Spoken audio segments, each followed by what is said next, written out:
como cada día, salud y bienestar para cada día.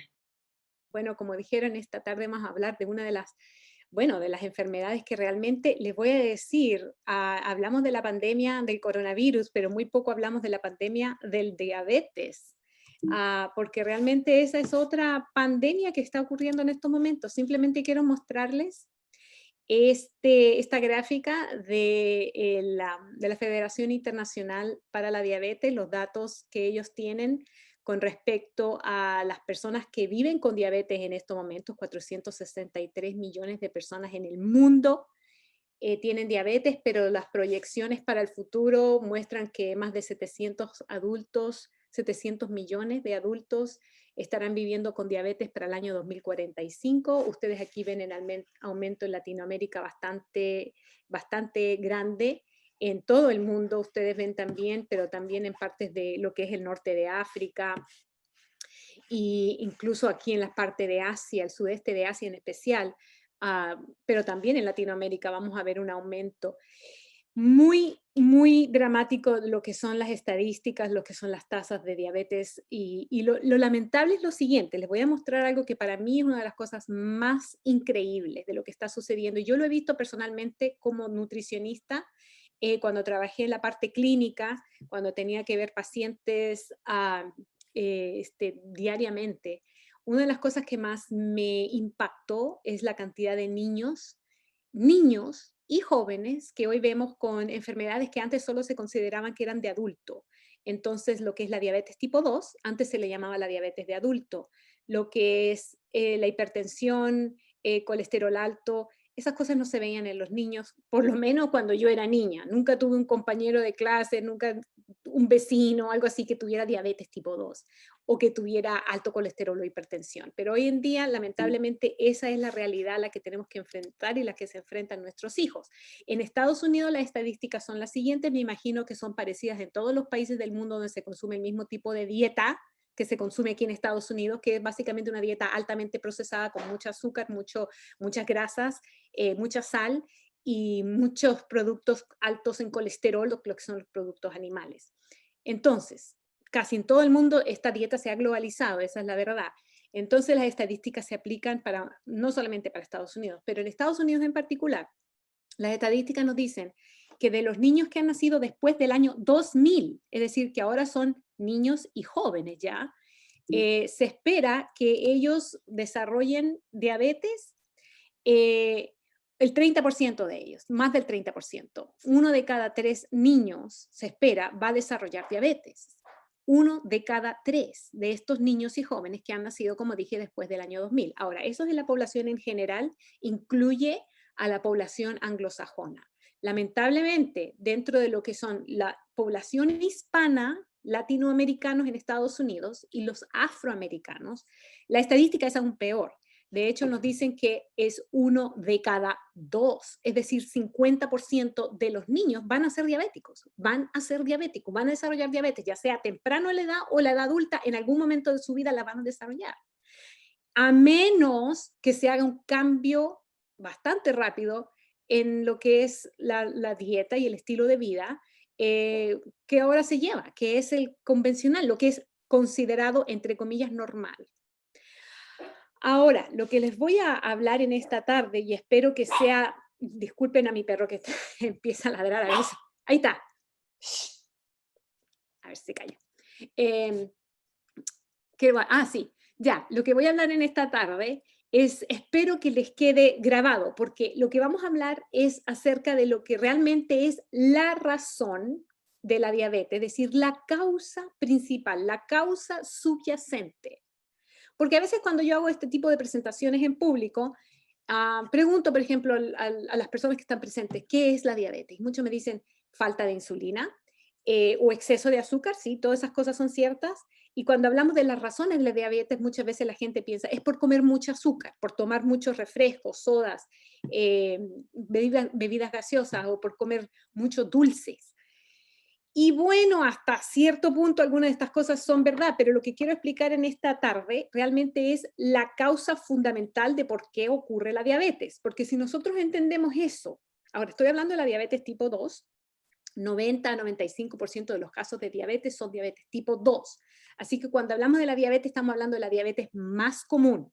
También existen otros tipos de diabetes. Diabetes tipo 1 en particular, antes se le llamaba la diabetes juvenil. Hoy en día ya no se utiliza ese término porque la diabetes tipo 2 ahora también se diagnostica en la edad joven, entonces ya no se puede utilizar los términos diabetes juvenil, diabetes de adultos, porque ya no aplica.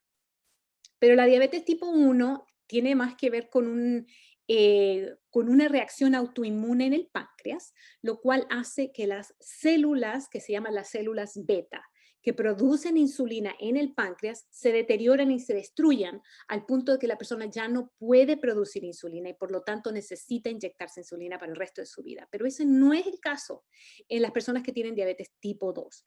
En esta ocasión vamos a hablar más bien de la causa de la diabetes tipo 2 y de la prediabetes.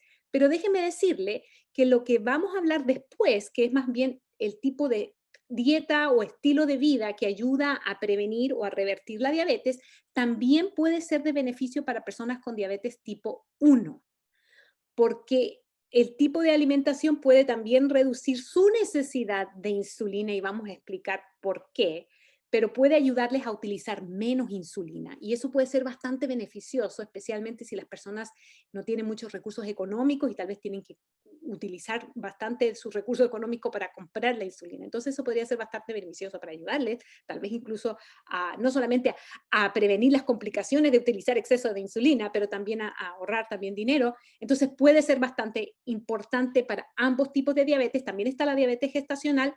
Yo trabajé con muchas personas con diabetes gestacional durante el embarazo y también esta información es de beneficio para ellos. Así que en realidad puede aplicar para cualquier tipo de diabetes, pero en especial vamos a hablar de la razón por la cual ocurre la diabetes tipo 2. Ok, entonces quiero mostrarles una gráfica para más o menos entender los conceptos, ¿ok? Nosotros sabemos que cuando consumimos lo típico, ¿verdad? Por ejemplo, vamos a decir que yo me como un almuerzo que tiene bastante, por ejemplo, arroz o esas papas que ustedes comen allá en Perú tan ricas con esa salsita y vamos a decir otras cosas, maíz, por ejemplo, choclo, humitas, esas cosas así. Bueno, casi todos los alimentos que nosotros consumimos tienen hasta cierto punto, algunos más, otros menos, pero tienen lo que le llamamos carbohidratos. Ya habrán escuchado esa palabra, carbohidratos. Es uno de los tres principales macronutrientes. Cuando hablamos de macronutrientes, son los nutrientes que nos proveen calorías. Son tres: carbohidratos, proteínas, grasas. Los demás son micronutrientes que vienen en cantidades menos pequeñas y no proveen calorías, como las vitaminas, los minerales, los antioxidantes, etc. Pero carbohidratos es un tipo de nutriente muy, muy importante porque, no solamente porque provee, uno de los tres que provee calorías y que provee energía para que podamos sobrevivir, pero realmente es el más importante con respecto a cuánta energía nos provee. Ojalá, porque si llevamos una dieta muy alta en grasa, podría ser que estamos obteniendo más bien las calorías de la grasa, pero eso no sería muy saludable y vamos a hablar más adelante por qué. Pero si comemos la dieta normal, casi la mayoría de nosotros consumimos bastantes carbohidratos, algunos más saludables que otros, pero el punto es el siguiente. Cuando nosotros comemos carbohidratos, sea de cualquier fuente que vengan, los digerimos, estos se transforman en, se puede decir, carbohidratos más simples, azúcares. Y ese azúcar es, se vamos a decir, el combustible principal de las células de nuestro cuerpo. Entonces, cuando nosotros digerimos esos carbohidratos, se transforman en azúcares, en carbohidratos más simples.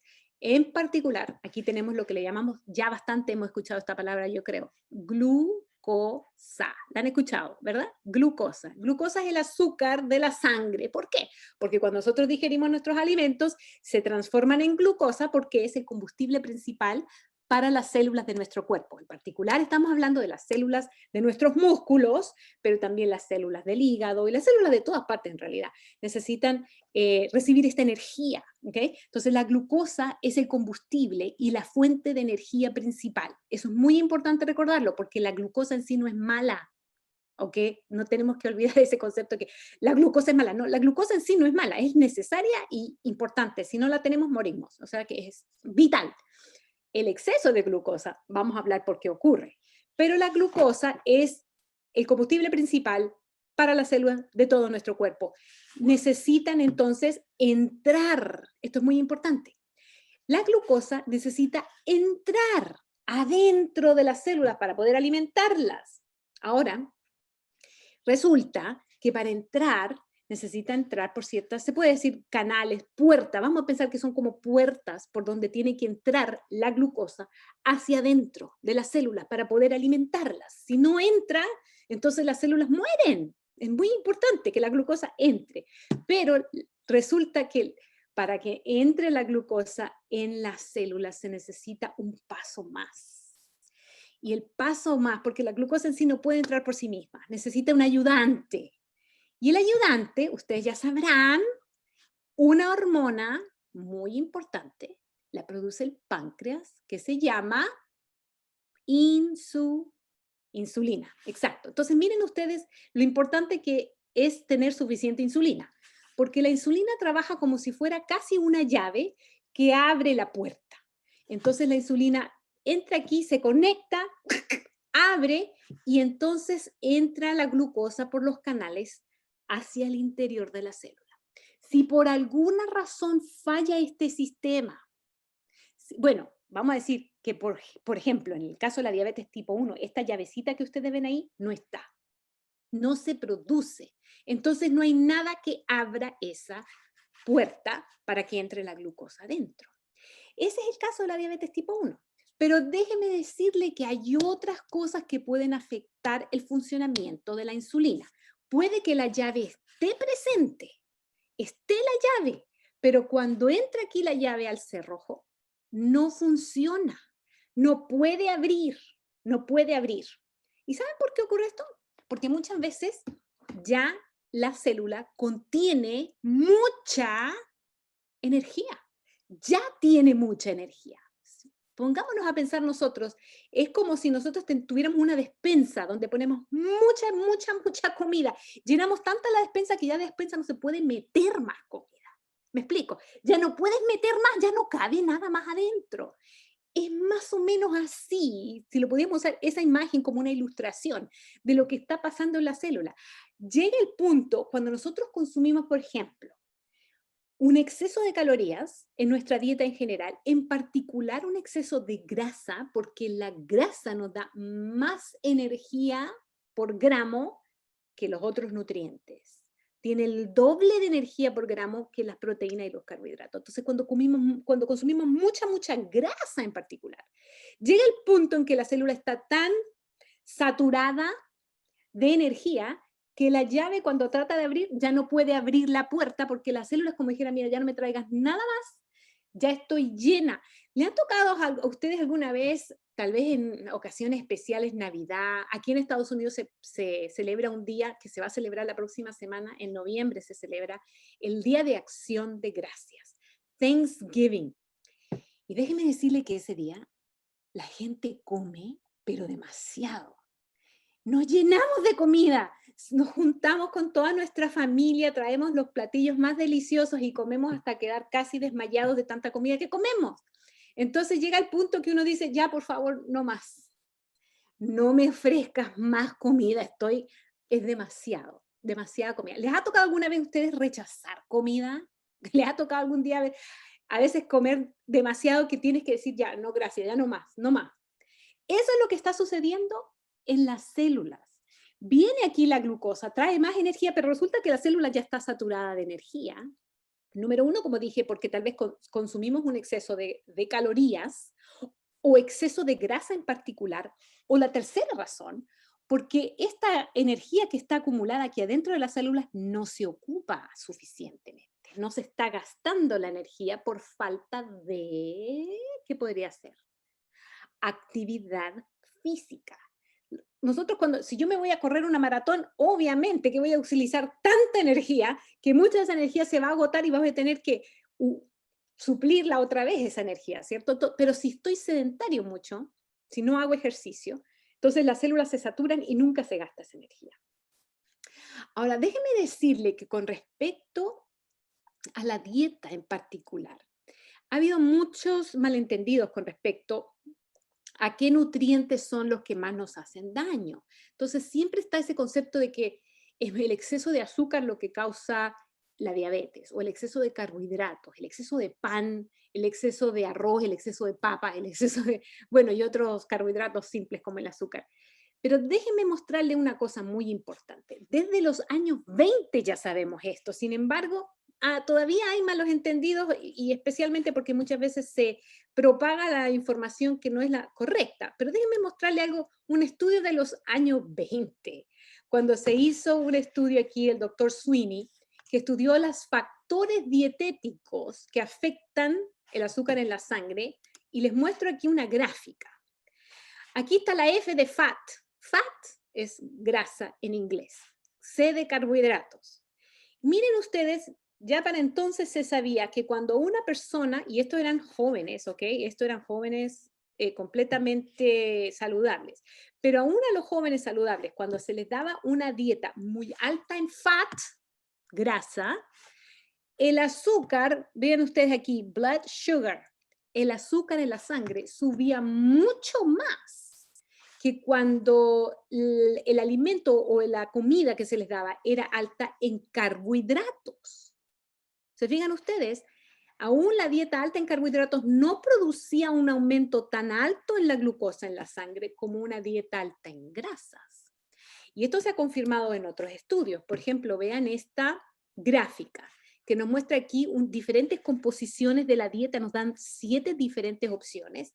Y aquí tenemos la número 1, es la más alta en grasa, y lo ven ustedes en rojo oscuro, y la más baja en grasa es el amarillo claro.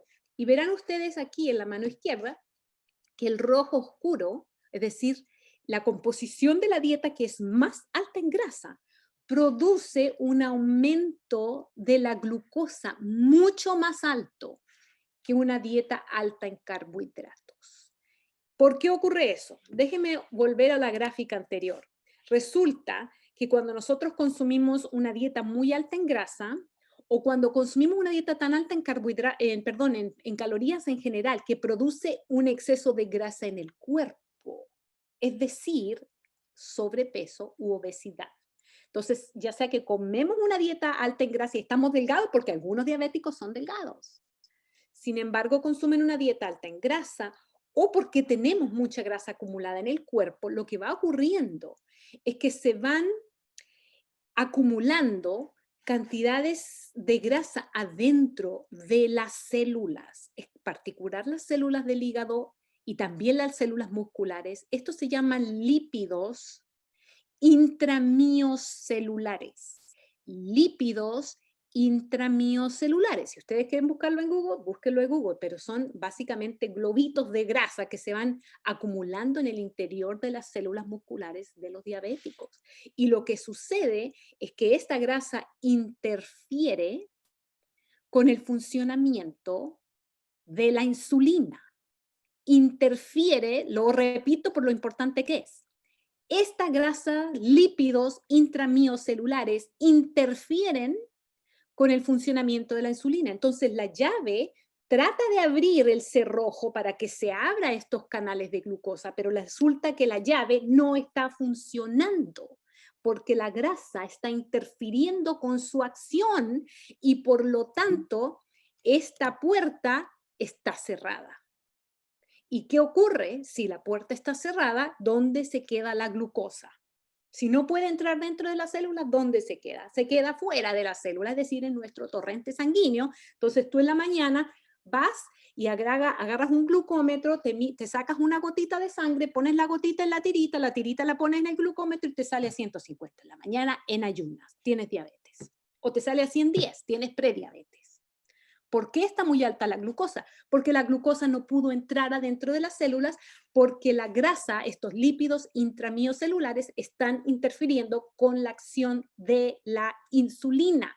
Es las células que están diciendo, no me traigas más porque resulta que ya tengo mucha grasa adentro, no necesito más, no necesito más. Sin embargo, lo que pasa aquí es que esta glucosa está muy alta, está más alta de lo normal. Entonces hay un órgano que es el que produce produce la insulina, que se llama el páncreas. El páncreas como que detecta que el azúcar está muy dulce, que hay mucho azúcar en la sangre, entonces resulta que empieza a hacer más insulina. y hace más insulina. Pero resulta que el problema no era falta de insulina. ¿Qué era? Era que la insulina no funciona. Entonces, a pesar de que el páncreas está produciendo más insulina de lo normal, muchas veces la glucosa aún así se mantiene muy alta. El páncreas está funcionando extra, doble, triple de lo normal. Sin embargo, la glucosa se mantiene más alta de lo normal, más alta de lo que debería ser. Esta situación que estoy mencionando se llama, y esto es un nombre muy, muy importante, si ustedes van a recortar cualquier cosa, esto es lo más importante de todo este tema que voy a dar en esta ocasión. Y es lo siguiente, esta situación que ustedes ven aquí explicada así en gráfica, se llama resistencia a la insulina. Resistencia a la insulina. Es decir, la célula no acepta la insulina, no está funcionando la insulina apropiadamente, a pesar de que puede haber más insulina de lo normal. Sin embargo, esta no funciona apropiadamente y por eso la glucosa no baja o se mantiene muy alta. Y este es el problema principal. Esta es la razón subyacente. Este es el problema principal. Ahora, tal vez yo puedo tomarme una medicina que me baja la glucosa, pero ¿es el problema principal que la glucosa está muy alta o que la insulina no está funcionando y por eso la glucosa está muy alta? O sea, lo que quiero hacer notar es que la glucosa alta es el síntoma, no el problema. El problema es que la insulina no funciona. Si nosotros vamos al problema principal, el problema subyacente y solucionamos ese problema, se soluciona el síntoma también. Ojo, me explico, ojalá me explique suficientemente, porque cuando nosotros tomamos la medicina para la insulina, no corrige el problema. ¿Se fijan ustedes? Solo tapa el síntoma, baja el azúcar, pero no corrige el problema subyacente, el problema sigue aumentando. Y como dijimos, el problema es la resistencia a la insulina, y esta viene, número uno, porque ingerimos o acumulamos un exceso de energía, en particular dentro de las células de nuestro cuerpo, en particular las células musculares, y al no quemar o utilizar esa energía, entonces se va acumulando ese exceso de energía, de grasa en las células, lo que produce esa resistencia a la insulina. Y déjeme decir que la resistencia a la insulina no solamente hace subir el azúcar en la sangre, tiene muchas otras consecuencias asociadas a este problema. Entonces voy a mencionar algunas de estas consecuencias o complicaciones de la resistencia a la insulina, que no necesariamente tienen que ver con la diabetes. Por ejemplo, hace que suba la presión, causa alta presión, causa también que baje el colesterol bueno. Y el colesterol bueno es necesario, especialmente cuando hay mucho colesterol malo, porque es como si nosotros tiráramos un montón de tierra en un pasillo y ese es el colesterol malo. Y el colesterol bueno es como la escoba que barre esa tierra. Mientras más tierra, más escobas necesitamos. Entonces, mientras más alto el colesterol malo, más alto debe ser el colesterol bueno. Pero sin embargo, la resistencia a la insulina lo baja. Entonces, eso puede ser un problema. Aumenta los triglicéridos, que es otro tipo de lípidos todavía que también contribuyen a las enfermedades cardiovasculares. Aumenta el colesterol malo, ya sabemos que eso es obviamente muy negativo, causa altos y bajos en los niveles de azúcar. Entonces, a veces lo que sucede en las personas es que causa hipoglicemia, porque lo que pasa es que responde, cuando hay resistencia a la insulina, el páncreas responde haciendo tanta insulina que al final baja demasiado el azúcar y eso puede producir hipoglicemia. Entonces, hipoglicemia también está asociada con el mismo problema. Por último, también aumenta el riesgo de ataques al corazón, ataques cerebrales o accidentes cerebrovasculares, lo que aquí en Estados Unidos le llamamos stroke, una embolia o apoplejía, ustedes saben a lo que me refiero, muy, muy grave en casos de personas que tienen diabetes o en realidad para cualquier persona, casos de personas que tienen alta presión. Vemos ahí enfermedad de Alzheimer. Enfermedad de Alzheimer, ¿sabían ustedes que ahora los científicos con estas nuevas tecnologías que tenemos en los últimos 30 años, 40 años máximo, o sea, antes de eso no se sabía, pero ahora estas últimas décadas, con el aumento de la tecnología de visualización del cerebro, ahora podemos ver que resulta que las personas que tienen Alzheimer también hay resistencia a la insulina en el cerebro. Por eso que muchas personas, ahora muchos médicos, muchos expertos de Alzheimer's, están llamándole a la enfermedad de Alzheimer's diabetes tipo 3. ¿Sabían eso? Diabetes tipo 3. Ahora es como a veces se denomina a la enfermedad de Alzheimer's, porque es resistencia a la insulina en el cerebro y también muchos tipos de cáncer están asociados también con la resistencia a la insulina. Entonces, resulta, para hacer otra vez énfasis en este punto, muchas personas que tienen resistencia a la insulina no necesariamente tendrán el azúcar demasiado alta porque el páncreas está trabajando extra, doble o triple, por lo tanto a veces normaliza la glucosa. Sin embargo, hay un exceso de insulina que es el que está normalizando la glucosa. El problema aún está ahí presente. Y eso es muy importante recordar, porque hay muchas personas que pueden tener resistencia a la insulina aún antes de desarrollar la diabetes o aún antes incluso de desarrollar la prediabetes. Y eso lo voy a explicar con esta gráfica que ustedes van a ver con esta tabla. Esta tabla viene directamente de un libro que solo está en inglés, se llama Goodbye Diabetes, del doctor Wes Youngberg de la Universidad de Loma Linda. Y fíjense ustedes que el doctor Youngberg tuvo la oportunidad de trabajar muchos años en un lugar que se llama Guam, que es un territorio asociado a Estados Unidos, una isla, así como Puerto Rico, territorio asociado. Si fuera un país independiente, tal vez sería el país con más diabetes en el mundo, porque son una cantidad increíble, tasas muy, muy altas de diabetes en Guam. Y el doctor Youngberg fue a Guam para tratar de ayudar al gobierno incluso a reducir la diabetes.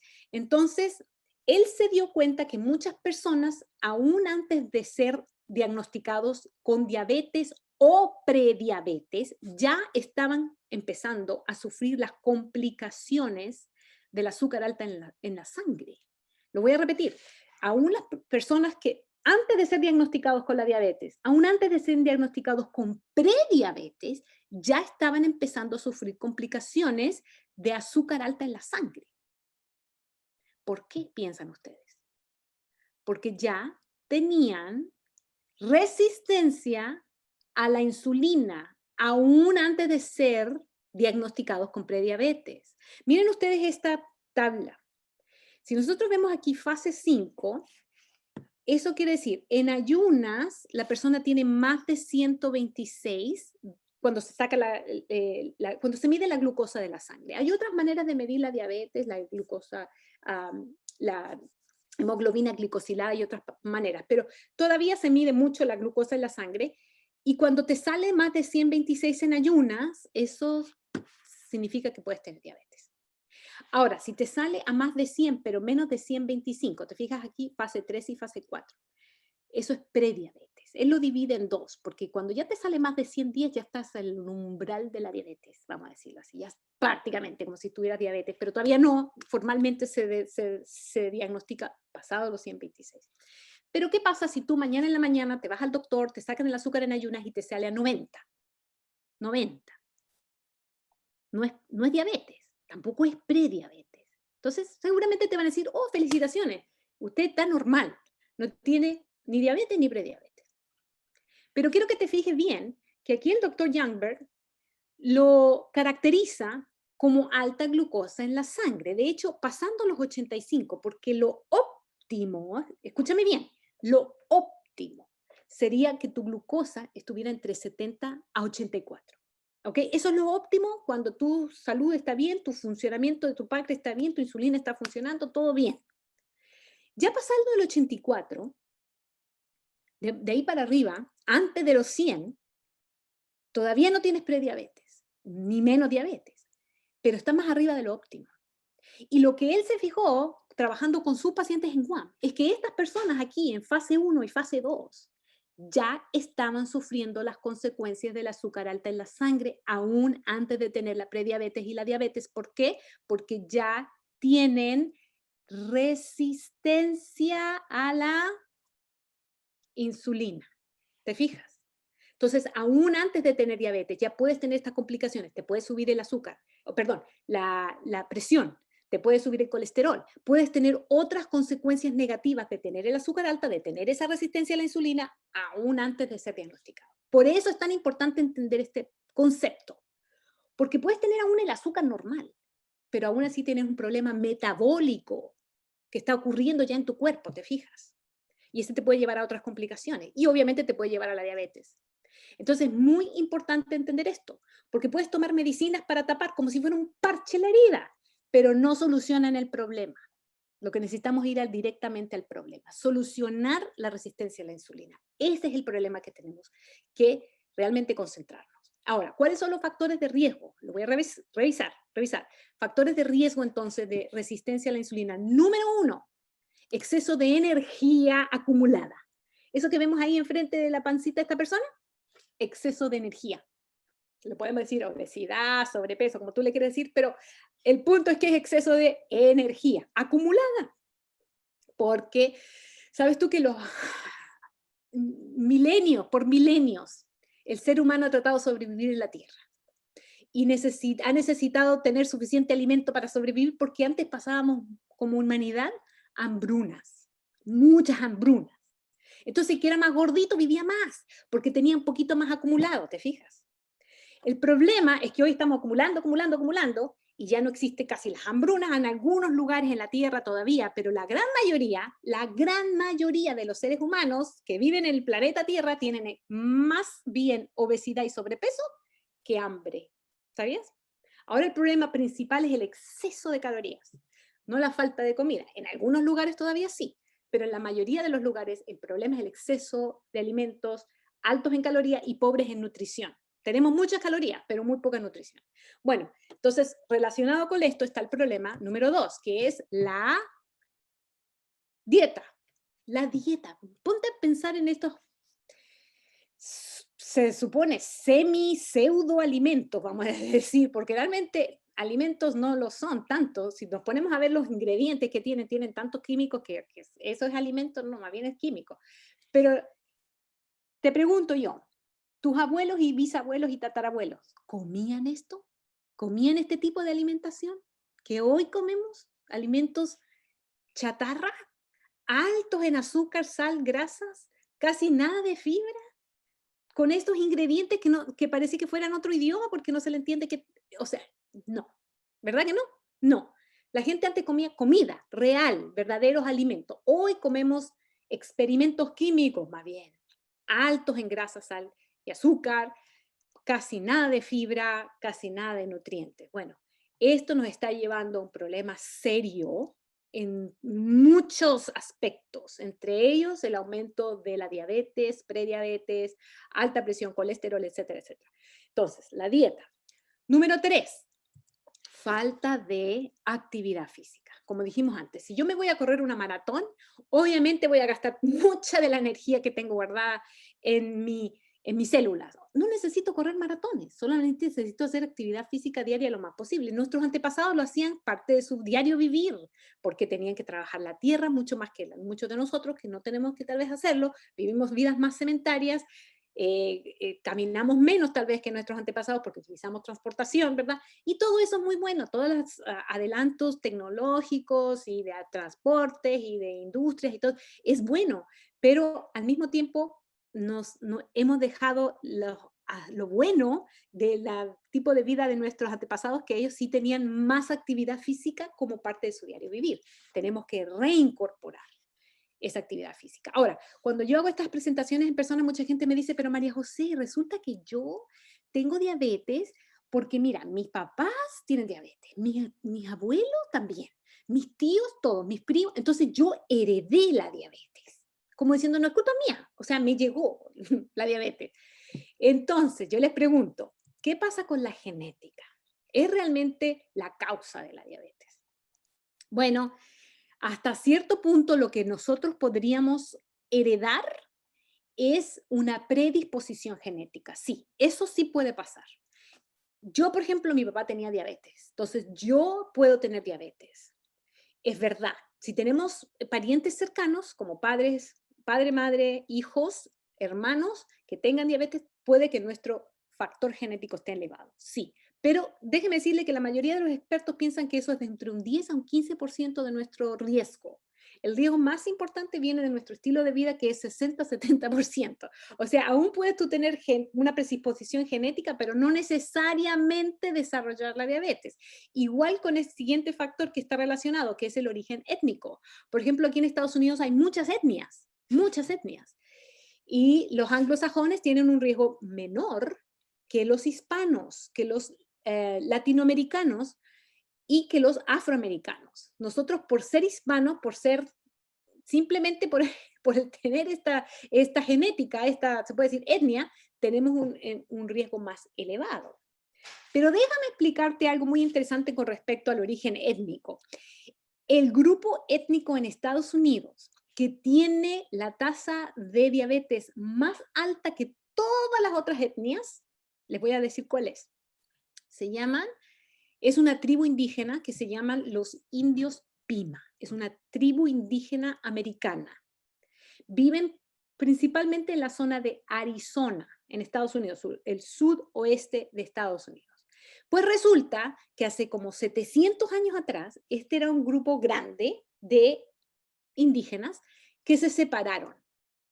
Y algunos se quedaron en lo que es ahora el suroeste de Estados Unidos, el área de Arizona, todas esas partes. Otra sección se fue al sur. Y al sur de Estados Unidos obviamente está México. Entonces, algunos de ellos se establecieron en el norte de México, en un estado de México que se llama Chihuahua. Así se llama. Norte de México, un estado que se llama Chihuahua.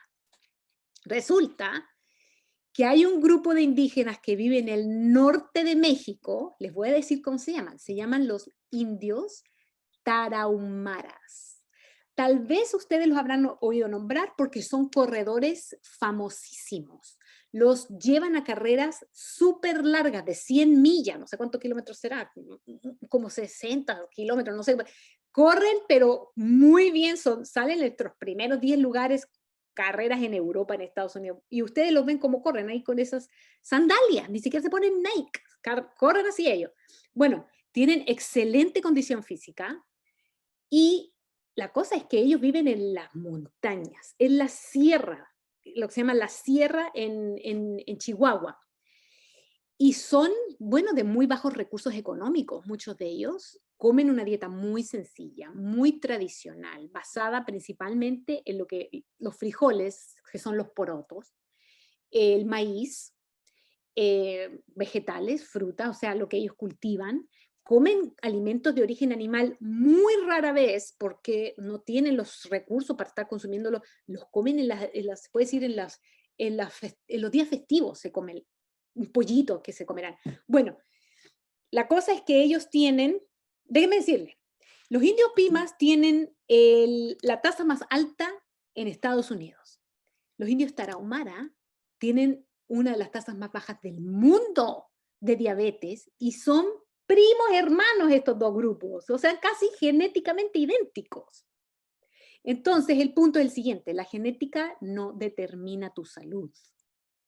Lo que determina tu salud es tu estilo de vida. ¿Qué te parece? Ok, quiero hablar rápidamente acerca de algunas de las consecuencias negativas de la diabetes. Número 1, envejece tu cuerpo muy rápidamente. Todo ese azúcar circulando en exceso en tu cuerpo está degenerando muchos de los tejidos de tu cuerpo, muchos de los vasos sanguíneos más pequeños, los capilares más pequeños que se encuentran en los dedos de las manos, de los pies, en la retina de los ojos, en los riñones, se van degenerando. Pero también la parte, ya el sistema cardiovascular, las arterias y las venas más grandes. Entonces, enfermedades cardiovasculares es uno de los riesgos más altos para los diabéticos. Sabemos, por ejemplo, que los prediabéticos tienen un 50% de posibilidades más altas de tener un ataque al corazón. Prediabéticos. Los diabéticos tienen hasta un 400% más alto de posibilidades de tener un ataque al corazón comparados con no diabéticos. Lo mismo ocurre con el riesgo de accidentes cerebrovasculares, que es prácticamente lo mismo que sucede en un ataque al corazón, que es lo que sucede cuando ocurre un accidente cerebrovascular, a menos que sea un derrame, ¿verdad? Que hay dos tipos de accidentes cerebrovasculares, uno que es hemorrágico y el otro que es isquémico. El isquémico es cuando un coágulo de sangre tapa una arteria, y eso es lo que sucede en muchos de los casos, la gran mayoría de los casos de accidente cerebrovascular. Entonces, lo que ocurre es que más del 70% de los diabéticos muere de una de estas dos razones, ya sea de un ataque al corazón o un accidente cerebrovascular.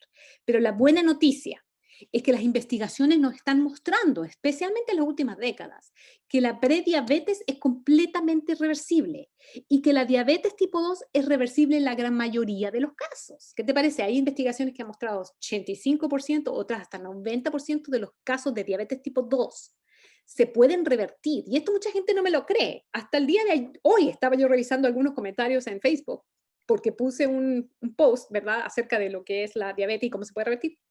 La gente no lo cree. De hecho, déjame decirte que una vez yo estaba dando una clase de diabetes en una clínica y tenía como 15 pacientes allí y una de las doctoras de la clínica quiso dar la primera sesión y dijo, ¿puedo ya? Ya, ok, le dije, ya, ven a dar la primera sesión. Ella dio la introducción, una bienvenida, una introducción, los aspectos médicos de la diabetes. Y una de las cosas que dijo, lo primero casi que le dijo a los pacientes, ahí que estaban todos sentaditos ahí muy atentos, les dijo, ¿ustedes tienen diabetes? Sí, todos dijeron, sí, tenemos diabetes. Bueno, déjenme decirle que ustedes van a tener diabetes por el resto de su vida porque la diabetes es una enfermedad incurable. Eso les dijo. Segundo, si no están usando insulina, la van a llegar a usar porque todos los diabéticos algún día llegan a usar insulina. Y yo me quedé, miren, calladita porque no quise faltar el respeto, pero la segunda sesión que me tocó a mí solita, yo les dije a los pacientes, ¿saben qué? Tenemos investigaciones recientes que muestran que la diabetes tipo 2 sí se puede revertir. De hecho, tenemos documentos de la Asociación Americana de Diabetes, como ellos caracterizan lo que es, y déjenme decirle que ellos utilizan la palabra cura. La mayoría de los doctores odian la palabra cura cuando se refiere a enfermedades crónicas, porque dicen que son incurables, no se pueden curar. Pero la Asociación Americana de Diabetes tiene un documento de consenso donde ellos dicen cómo vamos nosotros a definir la cura de la diabetes, o sea, que se puede curar. ¿Mm? ¿Cómo? ¿Cómo? Bueno, ya dijimos un poco acerca de eso, porque hablamos de la causa de la diabetes, la razón fundamental, la causa subyacente. Entonces, para nosotros prevenir, controlar y ojalá revertir la diabetes, necesitamos evitar o revertir la resistencia a la insulina, porque esa es la causa fundamental. Ahora, usted está preguntando, pero ¿cómo hacemos eso? Bueno, yo le voy a hablar, como soy nutricionista, esa es mi especialidad, le voy a hablar de la dieta que se ha mostrado que puede revertir la diabetes. Ahora, hay otras maneras de revertir la diabetes. Por ejemplo, personas que son muy, muy obesas, se hacen una operación bariátrica y en muchos casos eso revierte la diabetes. Lamentablemente tiene muchas complicaciones, muchos efectos secundarios y muchas personas que se hacen la cirugía bariátrica vuelven a subir de peso como en 5 años o a veces antes. Entonces pueden volver a tener diabetes. Ahora, como les digo, hay muchas maneras de revertir la diabetes si bajas de peso, pero hay solamente una dieta, escuchen bien, que te puede ayudar a revertir la diabetes y también las otras complicaciones de la diabetes que mencioné.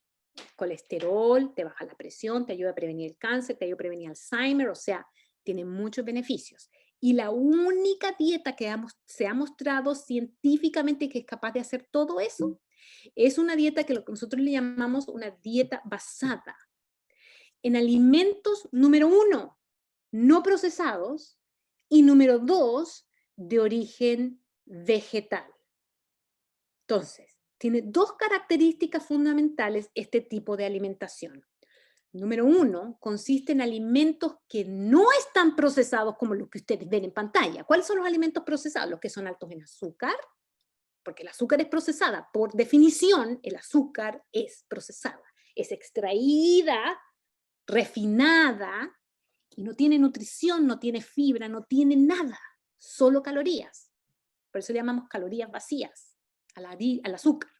Las harinas blancas no tienen fibra, son procesadas, son extraídas, son refinadas.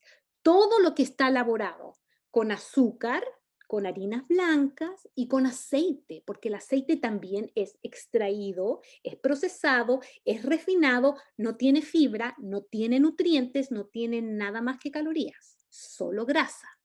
Entonces, todos estos alimentos, y la sal hasta cierto punto también, aunque la sal no tiene muchas calorías. Y es difícil comerla en exceso cuando es demasiado, demasiada sal, aunque muchas personas comen demasiada sal. Entonces, generalmente las tres características son altos en grasa, altos en azúcar y altos en sal. Pero recordemos que las harinas refinadas también es casi lo mismo que el azúcar. Entonces, todo lo que ustedes ven, todo lo que viene en botellitas, frasquitos, bolsitas, que tú le miras la lista de ingredientes y son como 20, y la mitad no puedes leerlo porque son como algún nombre químico que no se entiende. Esos son los alimentos procesados, que debemos de, ojalá, disminuirlos lo más posible, idealmente eliminarlos. Segundo, son los alimentos de origen animal.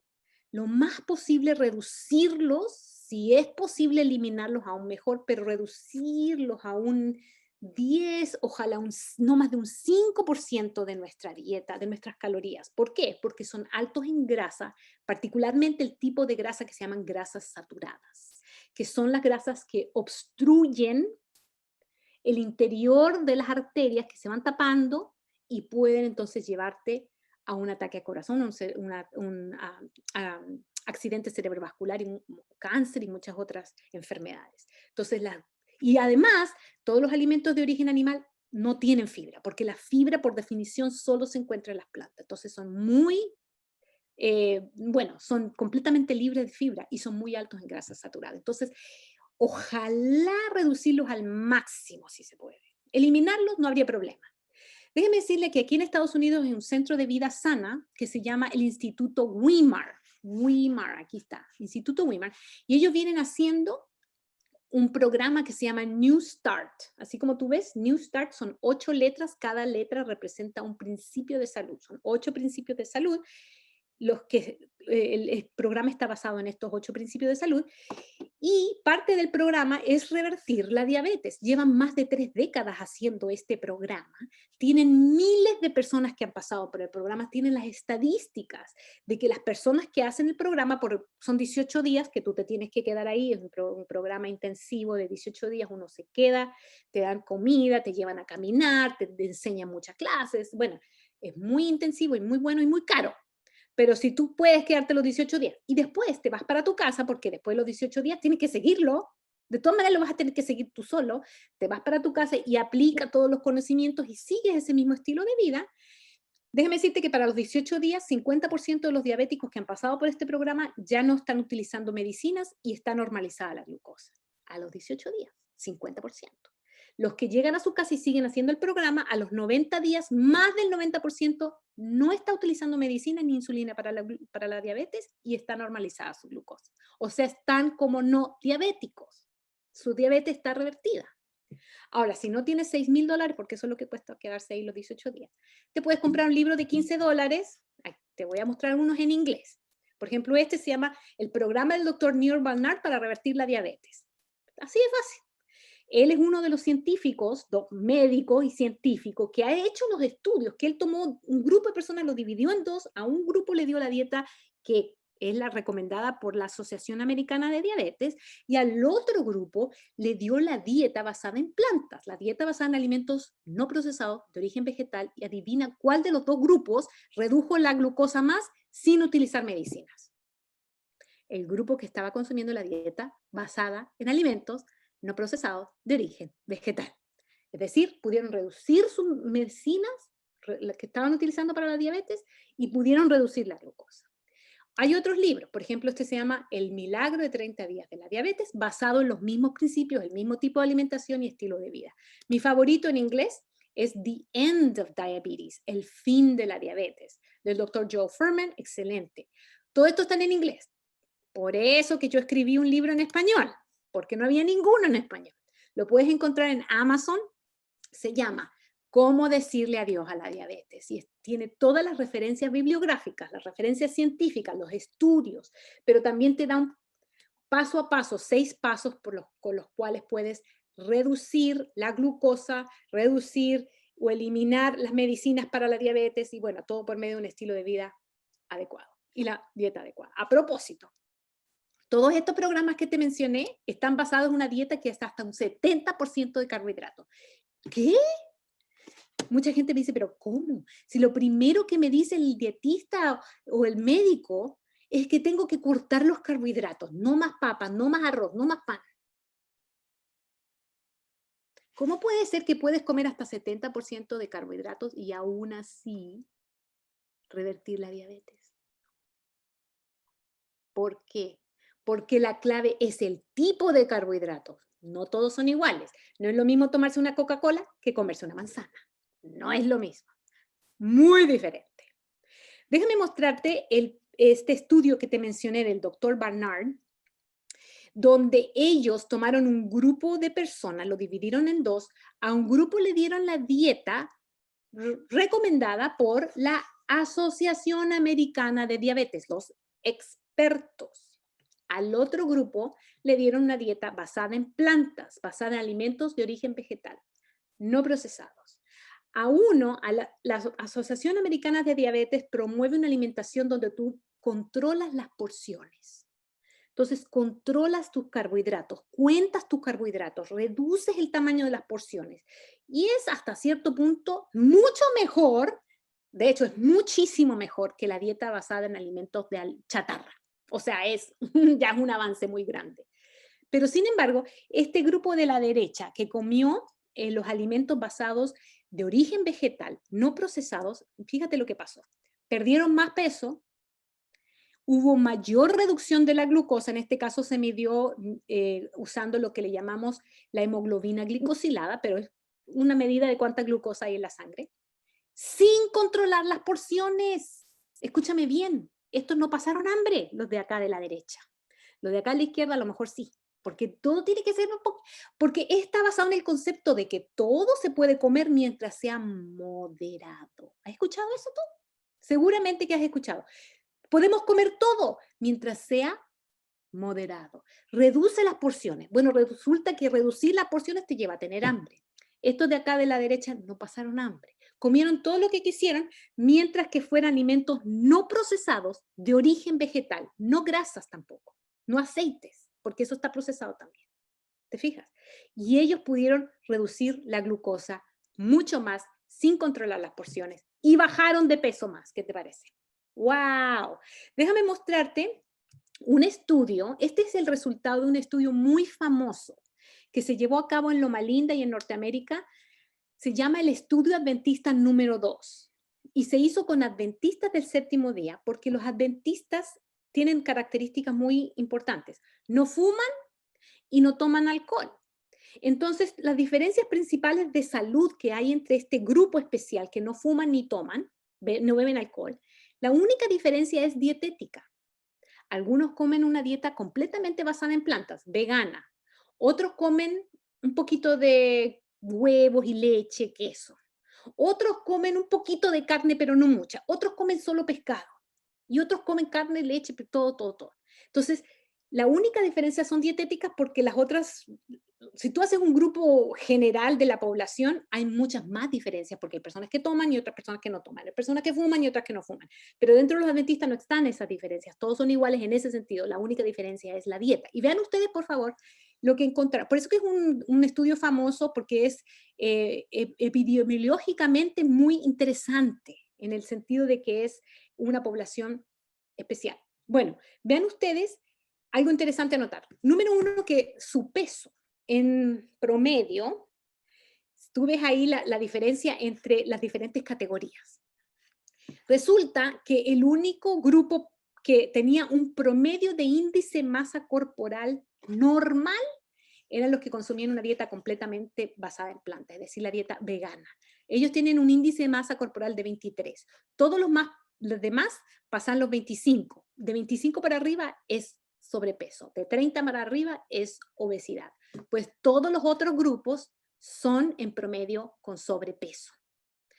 Ahora, otra cosa a notar muy interesante. Si nosotros tomamos al grupo no vegetariano como la referencia, y comparamos los otros grupos, comparados a este grupo que es la referencia, nos damos cuenta que mientras menos alimentos de origen animal en la dieta hay, menos riesgo de diabetes. Entonces, mira, por ejemplo, aquí, si tomamos, como dije, el grupo no vegetariano como referencia, si tú eres semi-vegetariano, es decir, que comes carnes, pero poco, 1 o 2 veces por semana, se reduce tu riesgo de diabetes en un 28%.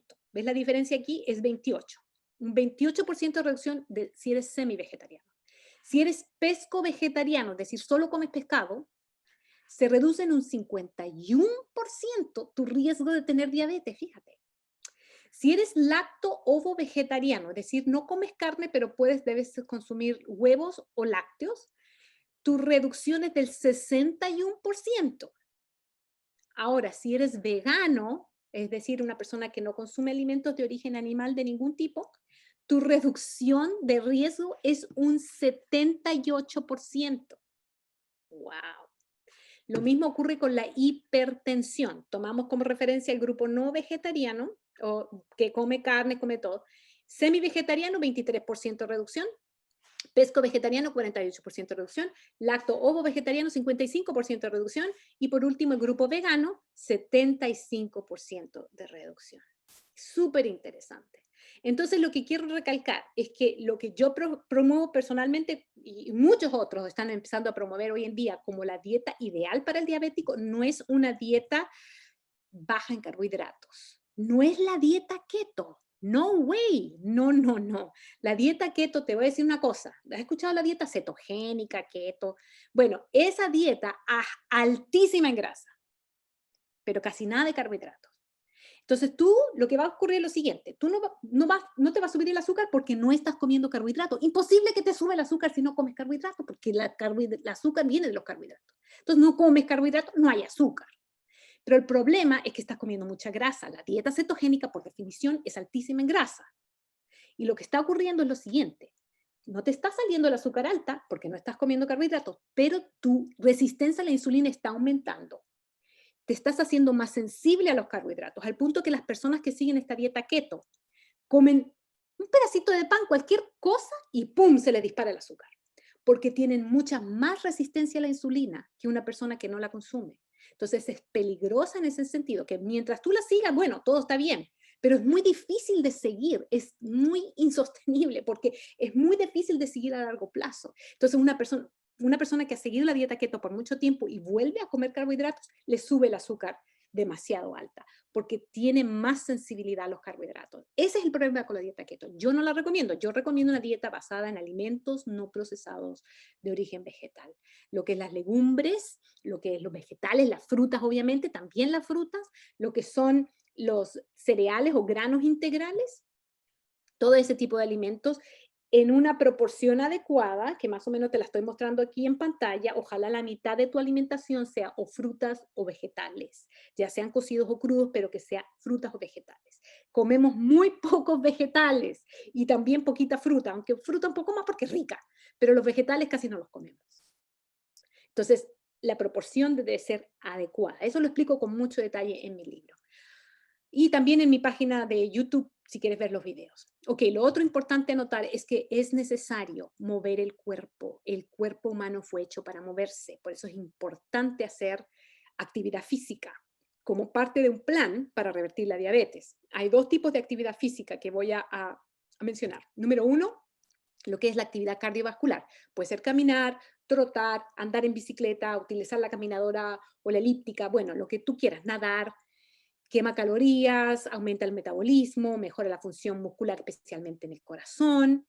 Para los diabéticos se recomienda, ojalá si es posible, en vez de ir a caminar por 1 hora o 45 minutos, mejor es tomar ese tiempo y dividirlo en 3 y salir a caminar después de cada comida, porque cuando te va a subir el azúcar más es cuando comes, ¿cierto? Entonces, cuando vas a caminar después de comer, evitas ese pic de azúcar. Entonces, es mejor y más recomendado caminar después de cada comida. El segundo tipo de actividad física muy importante es lo que le llamamos ejercicio de resistencia muscular, y casi nadie habla de este tipo de ejercicio. Siempre hablan caminar, es muy importante caminar, pero es muy, muy, muy importante también aumentar la masa física, porque déjame decirte que nosotros que somos esta generación más sedentaria que nuestros antepasados, después de los 30 años, ¿cuántos de ustedes tienen más de 30 años? Todos, ¿verdad? Casi todos. Bueno, los que pasamos ya los 30 años, después de los 30 años, perdemos, escúchame bien, del 3 al 8% de tu masa muscular cada década después de los 30 años. Entonces estás perdiendo músculo por el hecho que no, la gran mayoría de nosotros no hacemos suficiente ejercicio resistencia muscular para preservar esa masa muscular. Entonces lo que va pasando es que va bajando tu metabolismo porque estás perdiendo músculo. Y si no estás bajando de peso, estás subiendo de peso con la edad, ¿qué piensas que estás subiendo? ¿Con qué estás reemplazando ese músculo? Ya, con grasa. Entonces ese tejido, de ese tejido adiposo, tiene una tasa metabólica más baja, entonces estás perdiendo músculo, estás subiendo grasa y te está empeorando la composición de tu cuerpo. Mientras cuando tú haces ejercicio de resistencia muscular, es lo contrario, porque estás aumentando masa muscular, te sube el metabolismo, cambia la composición de tu cuerpo de más grasa y menos músculo a más músculo y menos grasa, y eso es muy importante para prevenir todas las enfermedades que mencioné. Por último, es muy importante para personas mayores, porque muchas personas ven, ya está muy viejito. No, no, las personas mayores lo que más necesitan, porque mientras más músculos tengan, mejor balance, menos caída. Esto es muy importante para personas mayores. Déjenme mostrarles aquí gráficamente lo que me refiero. Ven ustedes aquí, esta persona bajó de peso, aquí se da una ilustración, ¿verdad? Una comparación. ¿Qué pasa cuando uno baja de peso de manera saludable o no saludable? Cuando bajas de manera saludable, aquí ves lo rojo es el músculo. Lo amarillo es la grasa. Entonces, si estás saludable, vas a tener más músculo y menos grasa. Aquí la persona está del mismo peso que acá, mismo peso, pero tiene más grasa. Una persona puede tener peso normal, índice de masa corporal normal, y por dentro ser obeso. Entonces, no es tanto importante perder peso, sino que perder grasa. Porque puedes perder peso, pero no es grasa. Puedes perder músculo y puedes perder agua. ¿Te fijas? Más importante que perder peso es perder grasa, porque es la grasa la que te sube el riesgo de diabetes, de hipertensión, de enfermedades cardiovasculares, de cáncer. Entonces, necesitamos fortalecer los músculos, aumentar la grasa muscular, reducir la grasa del cuerpo. Ahora, entonces, para hacer eso, ¿cuáles son las recomendaciones? El ejercicio de resistencia muscular no es necesario hacerlo todos los días, como ir a caminar, por ejemplo, que es ideal, ojalá 6, 7 días a la semana, perfecto. Comenzar de a poco, pregúntale a tu médico primero, hácete un chequeo médico, no es necesario hacerlo todos los días, 2 a 3 veces por semana es más que suficiente, no en días consecutivos para que dejes un día entre medio. Si estás, por ejemplo, levantando pesas o haciendo alguna máquina, ahora que no hay gimnasio, están cerrados, bueno, aunque sea una botellita de agua, la levantas, aunque sea, ¿verdad? Eso, ya con eso es algo. Ahora, que si no, bueno, déjame decirte una cosa. Cuando sientes que te duelen un poquito los músculos el día después de hacer ejercicio, eso es bueno. Ese es el día cuando se está fortaleciendo el músculo, ¿te fijas? Entonces, bueno, dejar un día entre medio. Pero, ¿qué pasa si no te gustan ni las pesas, ni hacer lagartijas, ni hacer abdominales? Te voy a dar una última opción, que es el otro tipo de ejercicio de resistencia muscular, porque mira, todo lo que tú haces ahí afuera en la huerta, eso de estar haciendo hoyos, cavando con la tierra, con las palas y todo eso, es como si fueras el gimnasio, mira, te fortalece los músculos, pero necesitas hacerlo casi a diario, porque si vas a plantar un tomatito ahí lo dejas todo el verano, ya eso no es lo mismo. Déjame darte, para terminar, una cita de un libro que se llama Consejos sobre la Salud, de una escritora que se llama Elena de White, que dice lo siguiente, ella lo escribió hace muchos años, pero mira lo relevante que es aún para hoy día. Ella dice, un ejercicio moderado cada día impartirá fuerza a los músculos que sin ejercicio se hacen flácidos y endebles. Mira este señor, ¿cuántos años piensas tú que tiene este señor? ¿Quieres que te diga? 94. Está viviendo la vida como si fuera un muchacho de 30. ¿Por qué? Porque lleva una vida activa, ejercicio físico, una dieta saludable. Él es habitante de una de las 5 regiones más longevas del mundo. La única que está en Norteamérica está aquí en California, se llama Loma Linda, California. Y ahí él vive junto con muchos otros de sus compañeros, que son personas pasando los 90, pasando los 100 algunos de ellos, que viven una vida más larga, pero también más saludable, porque una gente vive más larga, pero ya los últimos años son los más enfermos, los últimos 20 o 30 años son los peores, pero sin embargo lo que Dios quiere para nosotros es que vivamos una vida larga y abundante, más vida y más salud. ¿Qué te parece? Bueno, te dejo con mi página de internet. Mi página de web es saludparahoy.com y creo que en este día voy a enfatizar algo muy importante porque creo que vamos a empezar un desafío y déjame decirte que lo puedes encontrar en mi página web, el desafío de 10 días, yo le llamo el desafío de Daniel, porque si tú vas a la Biblia, hay un capítulo ahí, el primer capítulo del libro de Daniel, donde Daniel dice, pruébame por 10 días. Y resulta que sí lo probaron ahí en Babilonia por 10 días y en 10 días se vio un cambio y un resultado. Solo 10 días puedes ver un resultado. Por eso yo te hago el desafío que lo intentes, trata de consumir alimentos no procesados de origen vegetal por 10 días a ver qué pasa. Ahora, que si no te gustan las recetas que están ahí, haz las tuyas propias. O sea, puedes adaptarlo a tu gusto, a tus preferencias, pero siguiendo, te doy ahí las pautas. Si tú sigues esas pautas, puedes acomodarlo a tu propia manera mientras sigas las pautas, ¿ok? Entonces, te dejo eso ahí de desafío. Página es saludparahoy.com. Lo otro que te quiero dejar ¿cómo se llama? Medios sociales. YouTube, los canal, ¿verdad? Y en Facebook también estoy poniendo cosas. Y por último, ahora ya tengo una perfil en Instagram en inglés, ya tengo uno en español dedicado específicamente a lo que es la salud, en particular la diabetes, pero todo lo que está relacionado con la diabetes también. Así que muchas gracias, les agradezco por su atención, por su tiempo y por la invitación que me han dado y la oportunidad de compartir este tema que para mí es uno de mis favoritos, por eso escribí un libro acerca de eso, porque la diabetes me apasiona en el sentido de que es una enfermedad que sí se puede revertir. Así que muchas gracias.